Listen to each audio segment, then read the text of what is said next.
Salam sejahtera. Pada hari ini, kumpulan kami akan membentangkan tentang pembentukan etika dan peradaban dalam masyarakat kepelbagaian. Sebelum kami memulakan pembentangan kami, ingin saya jelaskan apa itu peradaban. Istilah peradaban ini berasal daripada bahasa Arab yang bermaksud bertamadun. Maksud peradaban sebelum kedatangan Islam adalah budaya yang bertunjangkan kepada keluhuran nilai dan kehalusan budi pekerti. Dalam istilah Melayu pula, ia biasa digunakan untuk menjelaskan tentang peningkatan hidup masyarakat, iaitu kemajuan atau pembangunan. Selepas kedatangan Islam, istilah-istilah Arab mula digunakan dan diterima pakai dalam istilah bahasa Melayu. Seterusnya saya akan membentangkan berkaitan dengan etika dan peradaban. Etika dan peradaban ini sangat penting dalam sesebuah masyarakat supaya kita mempunyai kepribadian yang tinggi, saling menghormati, dan juga hidup harmoni. Etika itu bermaksud prinsip moral atau nilai-nilai akhlak yang menjadi pegangan hidup seorang individu ataupun sesebuah masyarakat. Contohnya seperti tidak mencuri, saling menghormati. Seterusnya, peradaban itu bermaksud sistem dan tahap perkembangan sosial sesuatu bangsa. Contohnya peradaban melalui undang-undang dan pemerintahan.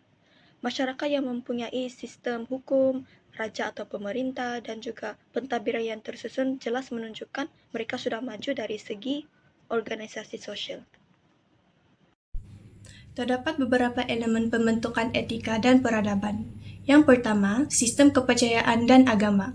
Agama sangat penting sebab ia membimbing cara hidup manusia. Melalui ajaran agama, kita belajar tentang nilai baik seperti jujur, hormat, dan tolong-menolong. Agama juga mengajar kita supaya saling menghormati walaupun berlainan kepercayaan. Contohnya, di Malaysia kita ada Islam, Buddha, Hindu, dan Kristian yang hidup aman bersama. Selain itu, penempatan masyarakat. Elemen ini tunjuk bagaimana masyarakat hidup secara tersusun dan teratur.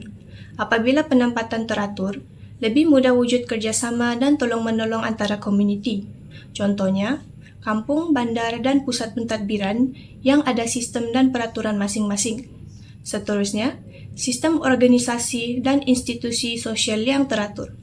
Setiap masyarakat perlukan organisasi yang jelas seperti keluarga, sekolah, ekonomi, dan politik. Bila setiap orang tahu peranan dan tanggung jawab mereka, masyarakat akan lebih stabil. Ini membantu wujud keseimbangan antara individu dan masyarakat. Selepas itu, sistem perundangan yang teratur dan sistem nilai serta moral. Undang-undang penting untuk mengawal tingkah laku dan memastikan keadilan. Dengan adanya sistem nilai dan moral, masyarakat boleh hidup dengan aman dan saling menghormati. Nilai-nilai ini juga bantu kita buat keputusan yang betul dalam kehidupan seharian. Elemen pembentukan etika dan peradaban.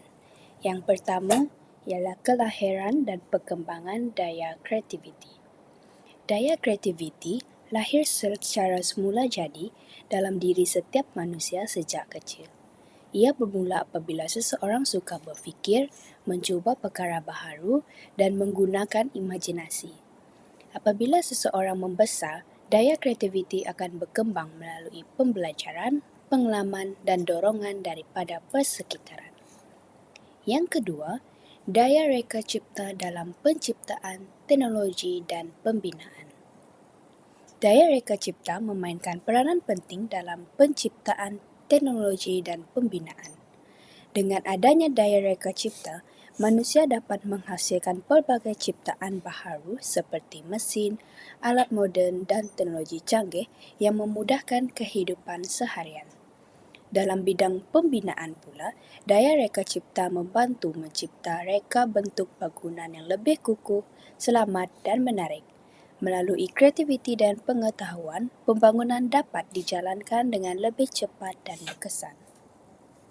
Yang ketiga pula, peningkatan kualiti kehidupan dan peningkatan jangka hayat. Bermaksud, rakyat lebih selesa dan sehat. Apabila kemudahan seperti kesihatan, pendidikan dan perumahan semakin baik, kualiti hidup meningkat. Ini juga menyebabkan jangka hayat bertambah kerana rakyat mendapat rawatan perubatan yang baik dan mengamalkan gaya hidup sehat. Akhir sekali, bahasa yang serumpun dengan satu sistem tulisan yang tersendiri. Bermaksud, bahasa yang berasal daripada keluarga atau rumpun yang sama tetapi mempunyai cara penulisan atau sistem tulisan yang berbeza. Contohnya, bahasa Melayu, Indonesia dan Brunei berasal daripada rumpun Austronesia. Namun, masing-masing mempunyai ejaan dan gaya penulisan tersendiri mengikut negara.